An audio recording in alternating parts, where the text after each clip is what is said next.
signaling transduction pathways in plant pathogen interactions, roll-up pathogenesis related proteins.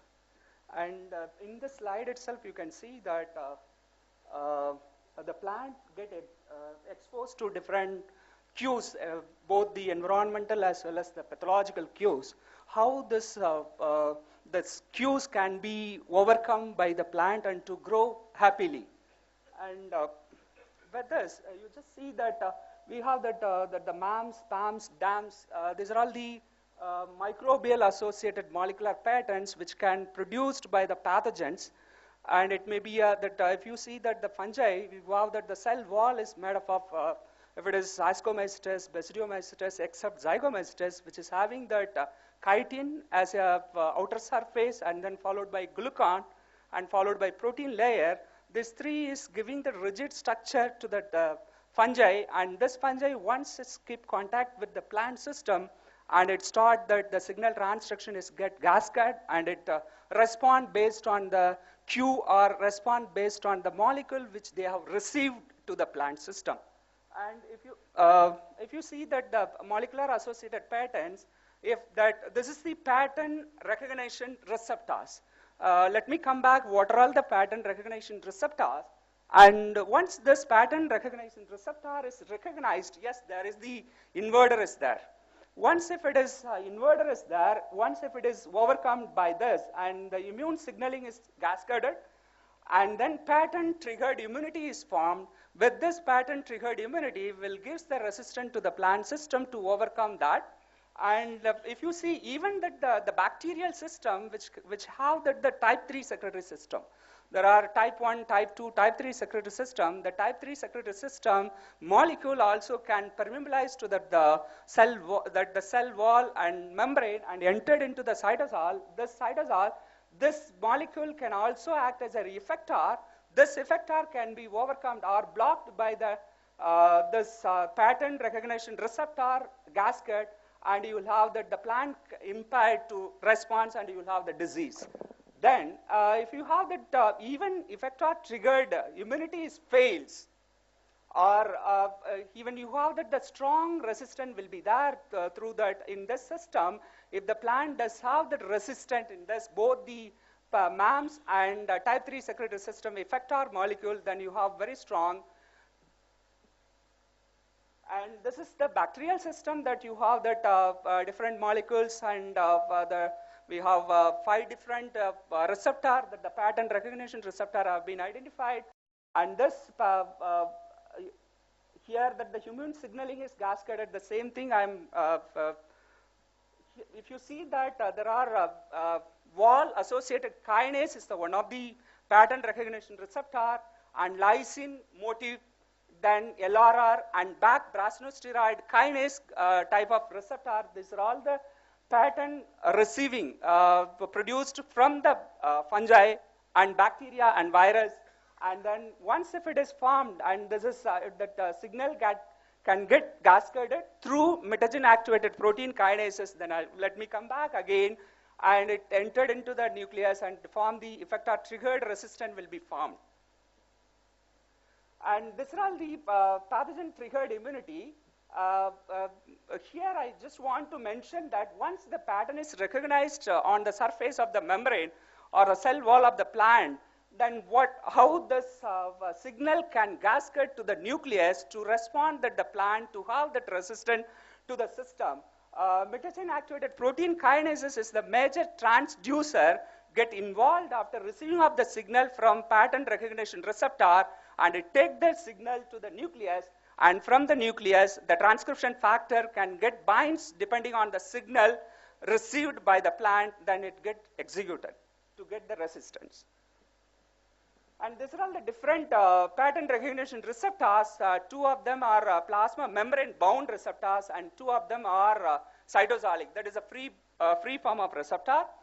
And these are all the various receptors have been identified based on the bacterial stimuli, that is the molecular patterns, that the pathogen associated molecular patterns, plaque 21, plaque 22, 28, and these are all different stimuli produced, that is Xanthomonas oryzae XA21, and XA 3 bar 26. These are all the different molecules of, produced from the pathogen and which can be recognized by different patents, receptors, and these are all the plants have been identified. And this is the fungi, the chitin, glucan, xylanase, polygalactronase, and there are different molecules can be produced by the fungi, and this can be recognized by the plant, and these are all the plants have been extensively studied to identify that the pattern recognition receptors. This is for the cell dams. Once the pathogens get attacked, the plant system get died or damaged. Once if it is the plant system molecule itself can act as a receptor, that cascade amplifier, then you will have response will be more. And this one, once if it is recognized the plant, what are all the response from the plant system? The first is the hypersensitive response, HR, coming suicide to completely destroy that, the molecules, and production of reactive oxygen species including ROS and NOS, then cell wall fortification and production of antimicrobial metabolites, that is the secondary metabolites, it's small molecules, and defense signaling transduction also can amplify, through which the pathogenesis related proteins can be produced. Okay, in this case, what all that, if you see that this is a representation, once that pattern is recognized, what about that calcium and nitric oxide, what is the role of this molecules in the cytosol? And once that pattern recognized, the calcium ions level is get increased in the cytosol, and once if it is a calcium ion level is get increased, automatically this calcium can target the nitric oxide production as well as NADPH oxidase enzyme activation. Once that nitric oxide production, but till now we don't know which molecule or which gene is responsible to produce the nitric oxide, then but even though that the gene is not identified, but the plant system in 1976, they have reported nitric oxide synthase gene. And then once that nitric oxide is synthesized in the plant system, again, one more question will be asked. Once the nitric oxide is synthesized, what is the target? What is the receptor for the nitric oxide? Again, one more question that we don't know what the answer for that. But once the nitric oxide is synthesized, it directly target that cyclic GMP, that is a second messenger. Then cyclic GMP and protein kinases get activated. And again, that one more second messenger, cyclic ADPR, is get activated. Then once this signal takes to the nucleus, and it responds based on that. See, it may be a virulence or avirulence pathogens. Once if it is encountered by the plant, then calcium ions get high in the cytosol. NADPH oxidase is high, and through which NADPH oxidase you have that free radicals to damage the cell wall of the fungi or bacteria, and through which, in presence of SOD, you have hydrogen peroxide, H2O2. This hydrogen peroxide directly target the cell wall of this own system, and also it target that the inverters, and then antimicrobial effect, and it gasket the GST and GPX, that is antioxidant machinery of the system. And in this case, that NO synthase also get activated after binding of this and calcium ions. Nitric oxide is produced. This nitric oxide, what about the cell death? We don't know, but we are working on it. And this nitric oxide, it may be a putative molecule, that the putative candidate, guanylate cyclase, can have a like mammalian system, including the human, that is mammalian system. Guanylate cyclase is the receptor for nitric oxide, and through which this pathway is cascaded, and cyclic ADPR is the main molecule to target the pathogenesis related proteins. And then in this way, nitric oxide also target that salicylic acid biosynthetic pathway. This salicylic acid also direct correlation to regulate the pathogenesis related genes, which can resist to the inverters.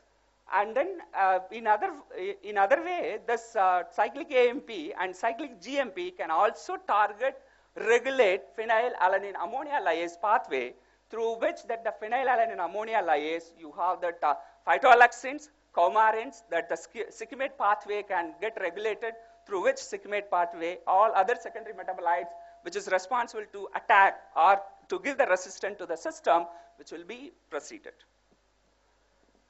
This is the typical activation of different genes response.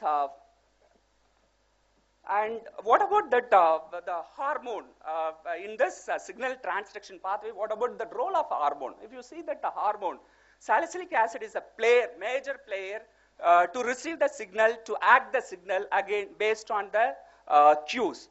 And salicylic acid binds with the receptor, then thyrodoxine, and finally it regulates the pathogen-related protein 1. It was proved. Then along with the jasmonic acid, this jasmonic acid can also, here if you see that the salicylic acid and this pathway can be regulated by nitric oxide. And here to accumulate that the linolenic acid for the synthesis of jasmonic acid, this is the systemic acquired resistant molecule that is also that coming under the plant hormone. This jasmonic acid also can regulated by the nitric oxide in different levels to how for the targets and to synthesize. And also ethylene. Ethylene and jasmonic acid combine together and to give the resistance to the system. But in the case of salicylic acid and jasmonic acid, either jasmonic acid along with the ethylene can precede the pathway or salicylic acid can precede the pathway.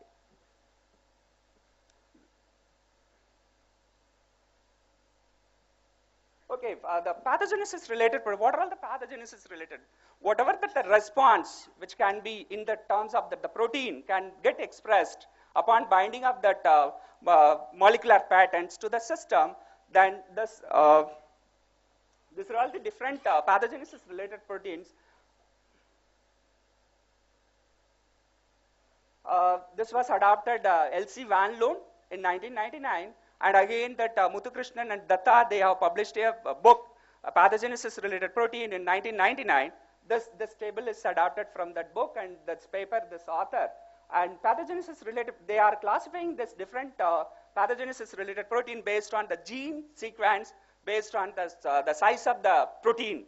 And the PR1 is unknown till now, but does have that the antimicrobial activity, which was first isolated from the tobacco plants. And PR2 is the beta-1,3 glucanase. This beta-1,3 glucanase can attack the invading of fungi or bacteria that the cell wall made up of glucan. This glucan can be degraded by this enzyme. And then PR3, and then if you see that the PR8 and PR11, these are all the chitinase genes. The outer surface of the cell wall of the fungi chemically made up of chitin. This chitin can be degraded by this enzyme. And PR3 again chitinase. PR4 is a chitin that is a small chitinase, and PR5 is the sweet that tomatin-like proteins. It's a 5 kilodalton, very small molecule, very small size of the proteins. PR6 is the protease inhibitor, which I am working on. This PR6, which was first isolated from the tomato by Vera et al., which was published in PNAS in 2001. And then PR7 also endoproteases. This too is the major target for our research. Yes, if you just see that the plant produces protease inhibitor that interfere with the digestion of this insect. It directly, once this is the plant, once if it start eating, this will go inside, and this leaf does contain that the inhibitor. This inhibitor can react with the epithelial cells of the digestive tract of this insect, and it affects the trypsin and chymotrypsin and unable to digest this animal, and it automatically this animal encountering lot of problem and it will die. And we have isolated the trypsin inhibitor from the Tinospora cordifolia, that is a medicinal plant. This is one of the ingredients for chikungunya to relieve that, the kashayam. This is the one of the ingredient. Just we want our curiosity to know that what molecule of protein is present. Just we have isolated, and we have made an attempt, and we got that around 27 kilodalton protein does have that the strong protease inhibitor. And again we went, okay, once if it is went through the system of insect, what will happen? We have digested this particular protein with the digestive enzymes like trypsin and chymotrypsin, and then pepsin and pancreatin, different combination of enzymes, and we got this protein profile.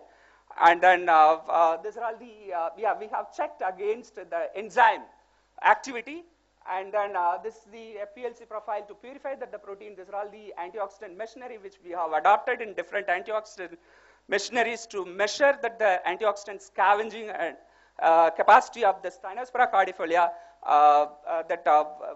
That the more detail we will discuss in the poster session. That's the same thing will be discussed in the poster session. And again, that amylase inhibitor, that the, again, this is predominantly the major enzyme in the digestive tract of the insect. And we again, in the Leucus aspera, we have isolated the amylase inhibitor, and we have characterized. And then again, insecticidal protein also we have isolated from Vigna mungo, the seed coat of Vigna, that the black gram. And we have isolated, and we have achieved some good positive results. And we have tested 3 larvae of that mosquito, and we got promising results. And then again, that the Piper nigram, we went, and we will discuss in detail in the poster session. And this is in vitro elicitation of camptothecin. Again, this is the anti-cancer drug. It's quite costly. And we want just, again, this particular plant is listed endangered plant. You cannot touch this plant. If you want to use this plant, we have to get the permission. And what is the alternate? And we went for just biotic elicitor can be used to enhance the camptothecin. And we have done some experiment, and we got the positive results. This is the chitin, chitosan, pullulan, glutathione, and methyl jasmonate, and ethanol. So we could observe that the it's around 4.5-fold increased camptothecin production after treatment with chitin, and followed by methyl jasmonate. There is the signal transduction pathway is interrelated with this two, chitin and methyl jasmonate. And next to the bacterial quorum sensing. Again, we'll discuss in the poster session. This paper was published by us, which was published in Medical Hypothesis. We have put forth the hypothesis that the virulent factor is the violacin. This, once if you block the violacin production and acyl homoserine lactone, the bacteria will not have that anymore resistant to attack the plant or to attack the human. So we have proposed that fatty acid biosynthesis pathway to synthesize the acyl ACP, and here you can target to block through the protein-based targets. You can use the proteins, plant-based proteins, and even here you can target. Even here also you can target to convert the binding of acyl homoserine lactone, and you can block the expression of virulence factor, that is the antibiotic molecule, to form a biofilm. And actually, our target is to isolate that the protease inhibitor. Finally, we got that ulta result. That's the protein, ferula sapotida, Ying proteins. We have isolated from the proteins from the Ying, that the ferula sapotida. This Ying protein enhances this enzyme activity. So we really want to know something, what is there, what kind of protein is there. And then we have chosen that the Chromobacterium violacum as a model organisms, and we got that promising results. These are all the different digests of proteins after ferula sapotida. And these are all the basic tests to confirm that how this particular protein behaves with the bacterial system.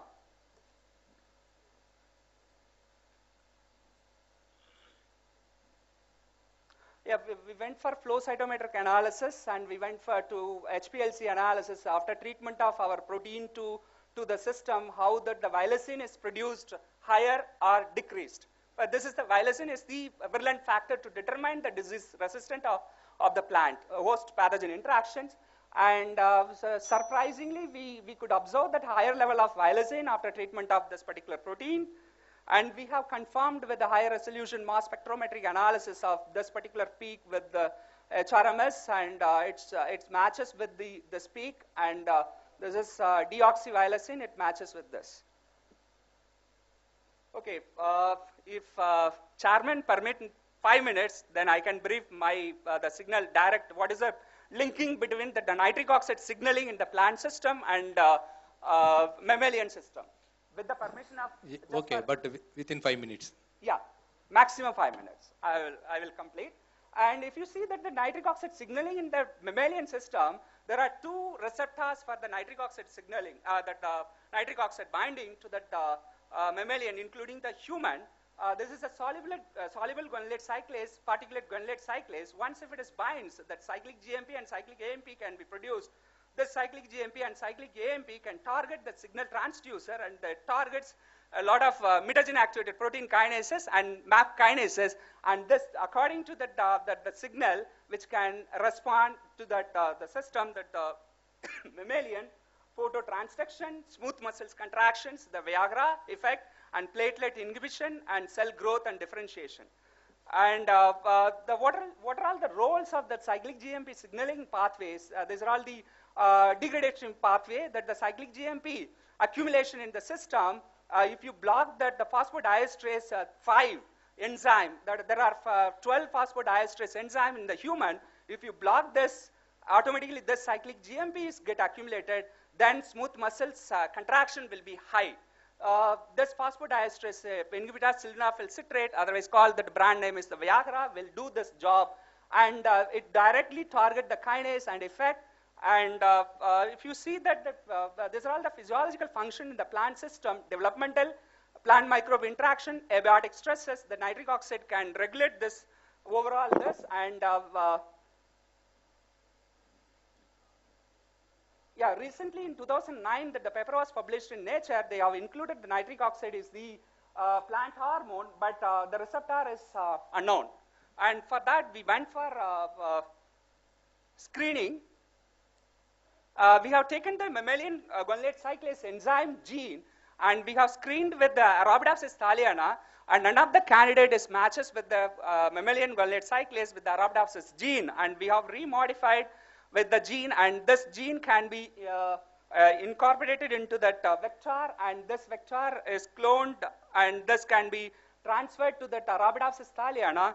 And we went for whether this particular clone is integrated with the Arabidopsis thaliana, and we have expressed and quantified the gene of the soluble guanylate cyclase alpha and beta chains, and we have both the alpha and beta chains co-expression transformants have chosen for the further characterization. And this is the guanylate cyclase activity. Finally, we have chosen that line 6 and 26 is the higher guanylate cyclase activity, and line number 13 and 27 is the medium intermediate expression. And we proved that guanylate cyclase is the shortening of the root, and as compared with the wild type, more expression of guanylate cyclase and less expression of medium expression of guanylate cyclase in this lines as compared with the wild type. And we went for disease resistance, and where the 26 lines will have the more resistance than the wild type. This is also depending on the concentration of the inoculum. And we went for microarray analysis, and with the microarray there are metabolic gene is very high expressed in the overexpressed lines, and followed by regulatory genes and transport and translational genes. And we went for validate that the microarray data, and quite interestingly, I just want to mention this point that ethylene responsive gene factor, transcription factor is expressed very high, and endoglucanase, this too is responsible for the disease resistance in the plant system. And again, this is known. PR2 is the beta-1,3 glucanase, and in conclusion, overexpression of soluble guanylate cyclase, mammalian soluble guanylate cyclase will have more resistant than the wild type. These are all the publications. Thank you.